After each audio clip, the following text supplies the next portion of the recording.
Hey, what's up guys? It's Brandon here with Balisong Flipping. So if you could see that last video with Antonio, really cool kid. So if you could see that the comment section was disabled, that is because of YouTube's child protection, whatever, some type of regulation where if YouTube believes or suspects that someone's a specific age, they will just disable the comment section. So don't worry, we still have the comment section here on my channel. But anyway, I wanted to talk really quickly about let's see if I can get that exposure back.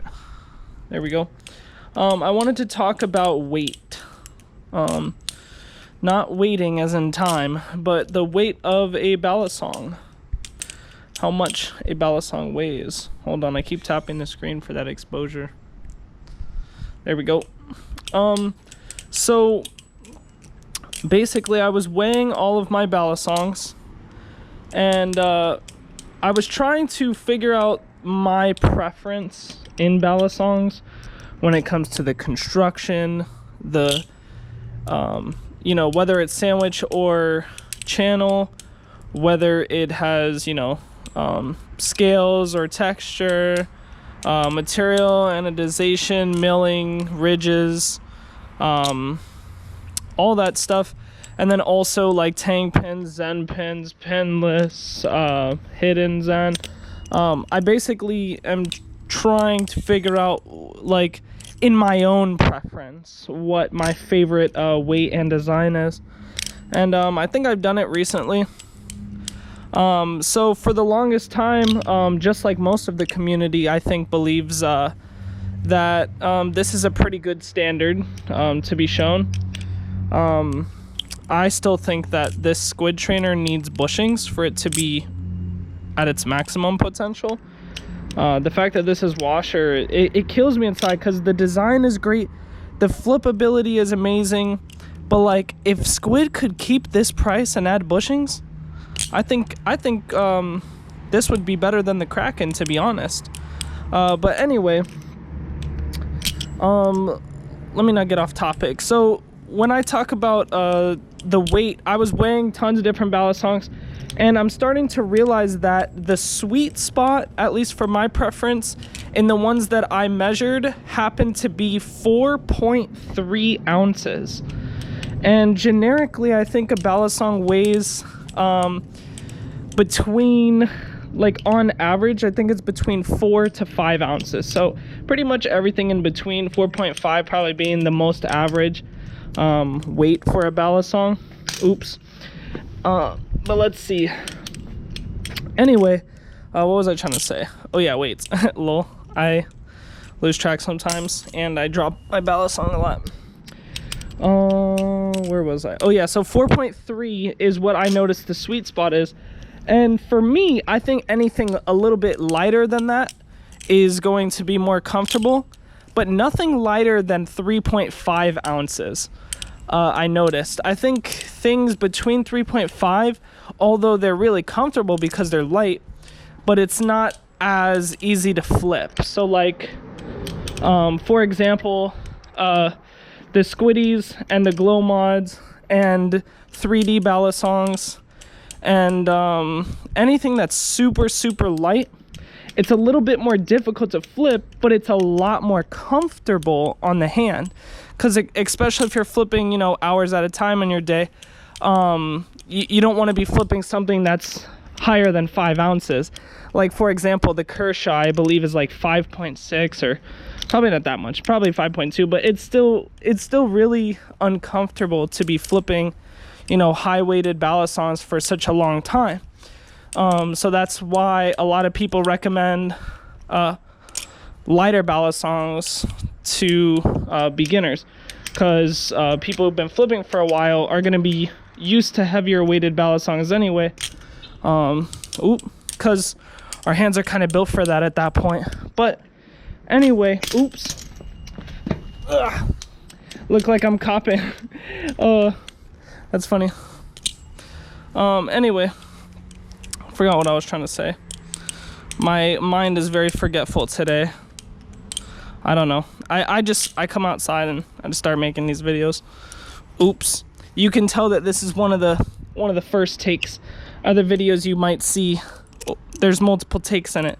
Wait, I could have gone backwards with that thumb roll right there. Ooh, yee. All right, anyway, what was I trying to get at? Yeah. So build. So, all right, so we got weight out of the way. I think that the best weight is pretty much 4.3 ounces. All right, so 4.3 ounces. Then we get along to, what was I trying to say?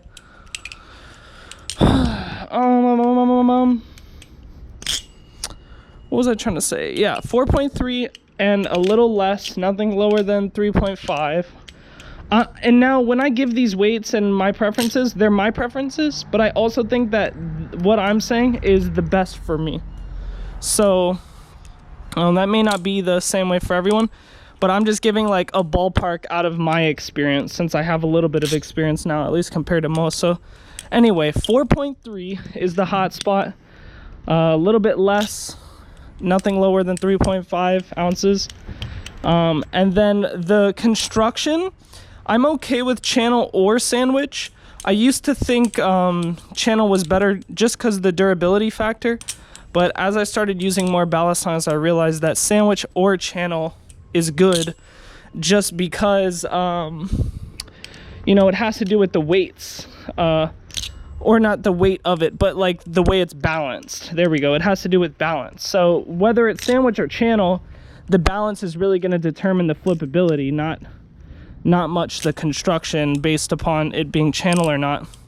I mean, one kind of offers more durability just because it's one piece, but so I would choose probably channel still, just because I really like channel. So if they're so let's backtrack real quick. I keep stepping over my words today, but at least you guys get a longer video, you know.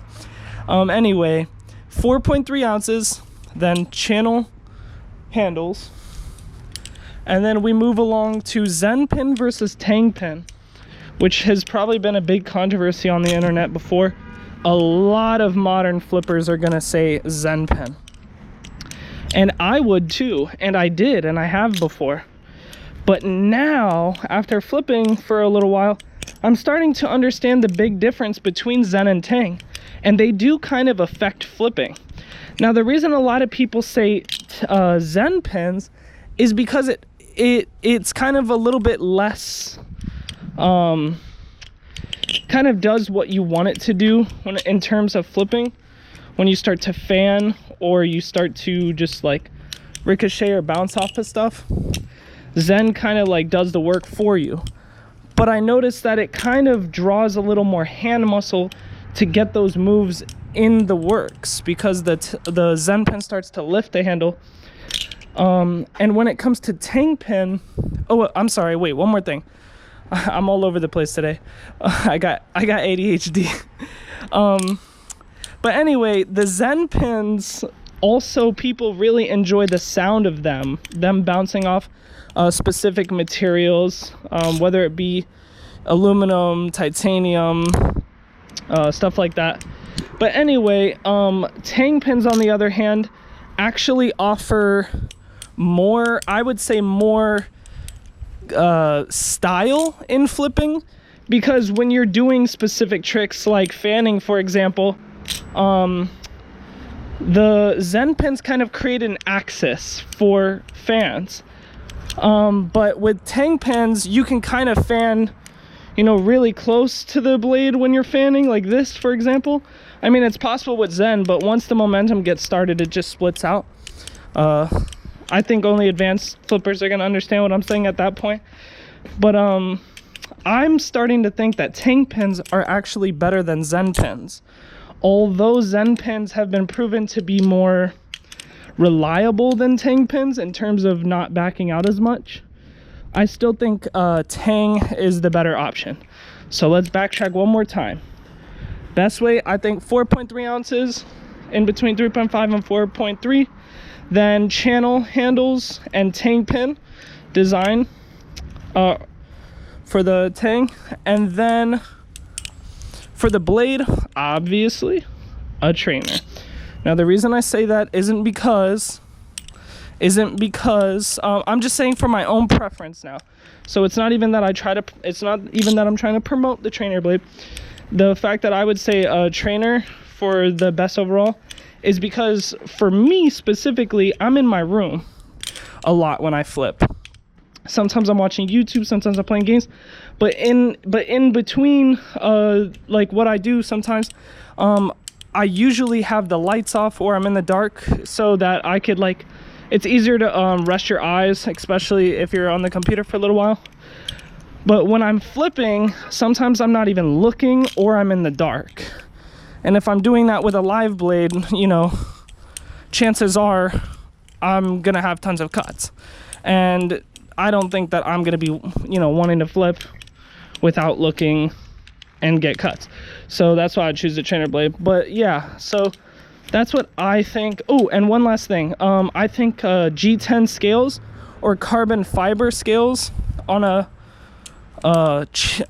channel knife would actually be really nice.